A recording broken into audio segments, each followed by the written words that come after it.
Situasi epidemi di Taiwan masih berlanjut. Taiwan mencatat penambahan 85.720 kasus baru pada tanggal 20 Mei. Di antaranya New Taipei lebih 23.000 kasus, Taipei lebih 11.000 kasus, dan Taoyuan lebih 11.000 kasus. Selain itu juga terdapat 49 orang meninggal.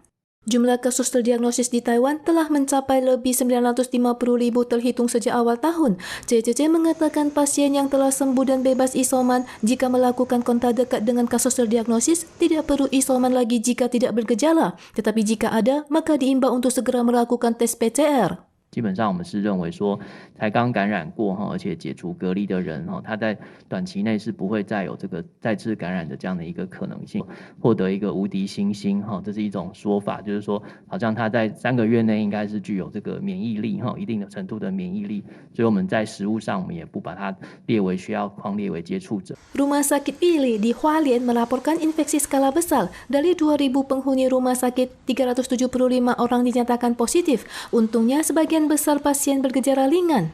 Sementara itu, pada panti POI di Taipei juga dikonfirmasi 30 manula terdiagnosis. Saat ini ada 665 panti jompo yang dikonfirmasi di Taiwan dan lebih dari 6.200 penghuni dan staf panti yang terdiagnosis.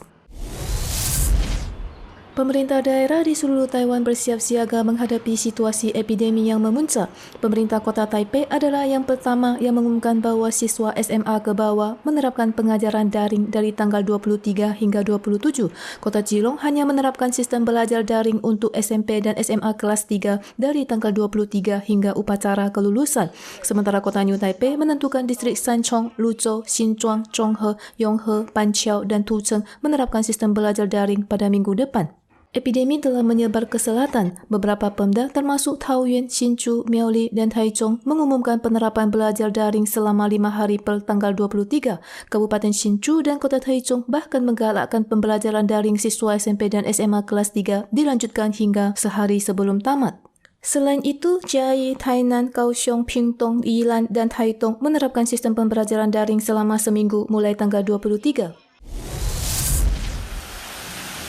Sistem awan selatan mendatangkan hujan deras di Hengchun, Pingtung pada tanggal 20. Hujan deras menyebabkan banjir di Ximen Road, Hengnan Road dan Nanguang Road serta tanah longsor di arah jembatan Kuisan ke Museum Nasional Ilmu dan Teknologi Kelautan. Para pengendara motor terpaksa membawa sepeda motornya dengan berjalan kaki. Biro Cuaca Pusat CWB menyatakan bahwa hujan deras terjadi di kawasan Pingtung sejak dini hari hingga subuh tanggal 20. Akumulasi hujan selama 3 jam di Hengchun mencapai 207 mm dan curah hujan sempat mencapai 114 mm per jam.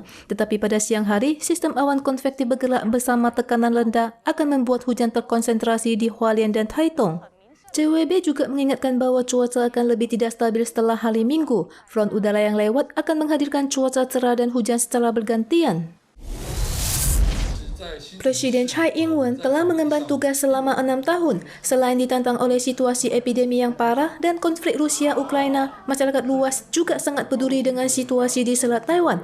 Hasil survei kepuasan publik terhadap kinerja Presiden Tsai adalah hampir 50% publik puas dengan kebijakan Selat Taiwan yang diadopsi. Pakar menilai bahawa administrasi Presiden Tsai tidak menghadapi terlalu banyak hambatan pada masa jabatan kedua dan masyarakat tidak banyak terpengaruh oleh serangan budaya dan intimidasi Tiongkok. 过去问的是假如中共对台动武的话美国日本或其他国家会不会派兵帮助台湾参战，这次问的是实质支持，所以大概他的这个认为会的大概就54.5%。